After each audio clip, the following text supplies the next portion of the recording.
Hi everyone, my name is Charlie and today I have my TBR for Non-Fiction November. Non-Fiction November is an annual event run by Olive of A Book Olive and is all about celebrating non-fiction.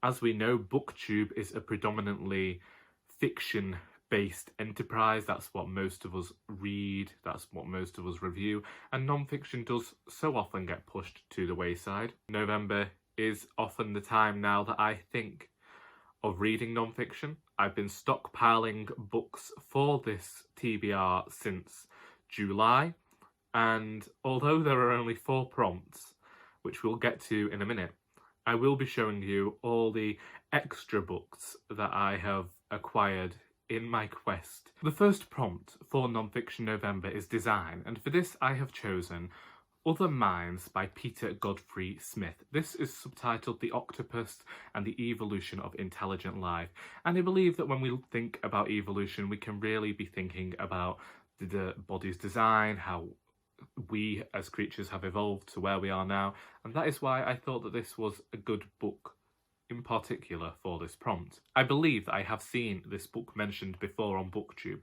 though I have no idea where. And this book is basically taking a look at the octopus, taking a look at this species and going back through their evolution throughout history to discuss them. And according to the blurb, this is going to discuss the incredible evolutionary journey of the octopus.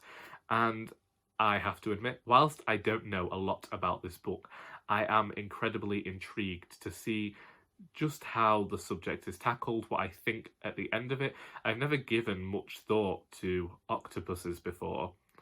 Apparently, some people say we should say octopi, but I saw that that's not right. Correct me if I'm wrong. Either way, design. Next, we have sport. I don't really have any books about sport, and I didn't want to have to ask my older brother whether I could borrow one of the biographies he has about his favourite sportsmen, and so I twisted this somewhat. Decided to go with H is for Hawk by Helen Macdonald. I feel as though falconry could be described as a sport. Again, I don't know much about this book, but I do know that it was quite popular at the time of its publication.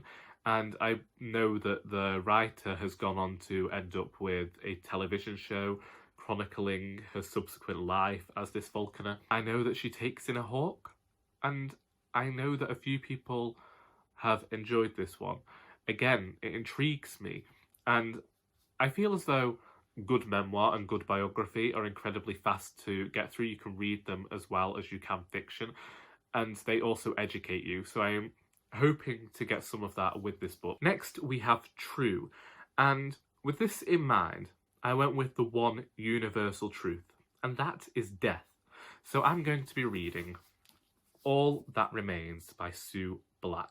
I feel as though this book is written along similar lines to Caitlin Doty's Smoke Gets in Your Eyes and her subsequent books. However, Sue Black comes at it from a different perspective. She is a professor of anatomy and forensic anthropology, and she faces death every day. It mentions the fact that whilst death is universal, we are scared of it. And I do like the idea of confronting this idea amongst ourselves. So again, I go to this book in the same way I watch the Ask a Mortician series, that I read her books to confront death and to confront this fear that I know we have of death, and to learn more about death culture.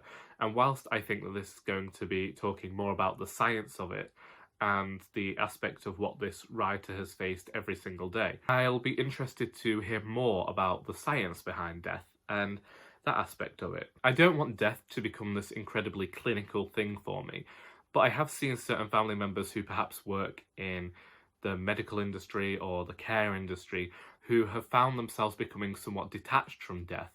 And I don't know whether it helps you cope more when it comes to being impersonal towards people you might have had to care for. I don't know that it would do that when it comes to family members, but I think it will be interesting to read this approach to death as opposed to the more personal, general one we all feel. The next prompt was voice, and for this I've gone with Natives by Akala. This is subtitled Race and Class in the Ruins of Empire. Basically, we've been seeing a lot with regards to race recently in non-fiction books, but I think that there's been a lot that has been US centric, and I've seen people discuss the fact that they don't believe that racism is present in Britain. And whilst I'm white, I can quite easily say that I have seen racism present in Britain. I'm ashamed to say that some racist people are within my own family, and I have cut off communication with them because I disagree with it wholeheartedly, and I think that anyone in the 21st century should. I call out racist comments within my family, and I know that it's a bone of contention because there are people who are there saying that because of their age and because they've never found something racist, that it's okay to continue to be like that. And obviously, I have to come out with the argument that they're white. They don't get to decide what racism is. We have the same argument at work whenever we get memorabilia donated that has the gollywog on it. And they just won't accept the racist background of these things. I want to read this book because I think it's something we should think about more in our day-to-day lives. I think being white and having the privilege to go around thinking that racism doesn't exist just because you have black friends or you've had a conversation with a black person one day. We can all do more to educate ourselves, and so I'm hoping to do that with this book. I can only imagine what it is like, and there is part of me that gets frustrated that things mentioned on the blurb are still happening in 2019. But frankly, knowing the place in which I live and knowing certain types of people, I'm also sad to say that it doesn't surprise me that we are still having to see books like this published in the hopes of telling more stories and maybe getting people to stop and think and recognise that their perspectives and their points of view really ought to change. That's the end of the prompts. And now I'm just going to move on and give a very quick run through of some books that I could also read for prompts that I just happened to pick up along the way. First of these is The Lost Story of the Ocean Monarch by Gill Hoffs. I got sent this book free by the publisher over a year ago now, and I'm very apologetic for not having read it. I know Jill personally, we've done a few events together, and she writes these books about lost tragedies, lost shipping tragedies from the Victorian era. And I believe that she's hinted about the Ocean Monarch before. I was supposed to read this in September. It's relatively short, so I'm hoping to squeeze this one into November as well. Next, also on the same theme of design, I have Man of Iron by Julian Glover, and this is about Thomas Telford and the building of Britain, but it means the railways basically. And I've heard of this man before. I'm interested to hear about the design of the railway.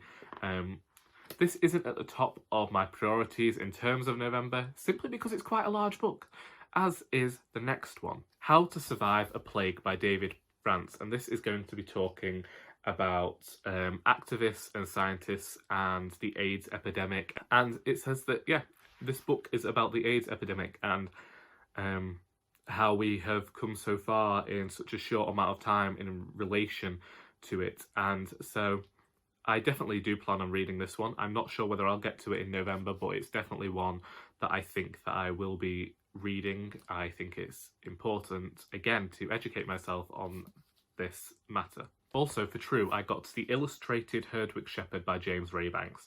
I read A Shepherd's Life a few years back, and this is an illustrated version. It's very fast to get through. I haven't read it yet, but it's mostly pictures and short snippets about his life. I was going to put this in True because, as we know, my father is a farmer, and we have had Herdwicks before, but this is mostly set in the Lake District, which is a bit further north than I am. The rest of these books had no placement at all. I just got them. The first one of these is The Smell of the Continent by Richard Mullen and James Munson, and this is all about tourism and how the tourism industry boomed in Britain as we decided to discover Europe more and go on holiday there and all that fun stuff. This basically happened because I thought Victober is happening in October and I might have a bit of a Victorian hangover, so why not lead into non-fiction November with some Victorian reads. Then I have Dangerous Days in Elizabethan England by Terry Deary. Basically got this because of Terry Deary and the reminder that he wrote horrible histories that I read when I was a child. Then I have The Suspicions of Mr. Witcher by Kate Summerscale, and I don't know much about this except for the fact that it seems to be a non-fiction murder mystery. A lot of people have read it. It's been out for years now, and being a fan of crime novels, I thought that I might like this one as well. And I also got this one when I was thinking about True, and that is The Invention of Murder by Judith Flanders. And this is about how, let's read it, how the Victorians revelled in death and detection and created modern crime. I like crime. I like Victorians, but this seems quite the hefty book, so I might start it in November but then finish it in December. It's definitely something I'm interested in. It sounds like a strange perspective, but we will see. Finally, I put 2 books on this list that I want to reread. The first being Breaking and Mending by Joanna Cannon. I only read this in August or September when I was sent it by the publisher. I have to go out and get a finished copy still, just, you know, don't have a lot of money. But I adore it. I adore Joanna Cannon's perspective on the NHS and what led her to work in psychology, and she's a great writer. She's a great memoir writer. She's just a great writer all round. She is deft and delicate in her prose, and this is just fantastic. And because I haven't read it yet already this year, I was going to reread Furiously Happy by Jenny Lawson. I've reread this every year since I first read it in 2016, and I feel like I've missed out on something this year by not reading this very humorous, darkly comic tale of anxiety and depression. And them's the books. In addition to my Believeathon TBR, it looks as though I'm going to be having quite the full month in November. If you've read any of these books and would like to hint I should maybe read them before others, then do feel free to let me know in the comments. If you're up for a buddy read, you know, I'm always here and I'm always looking for friends. I also would like to hear if you're participating in Non-Fiction November. Let me know. There's a lot for us to discuss in the comments, so I hope that you have enjoyed this video, and until next time, that is all.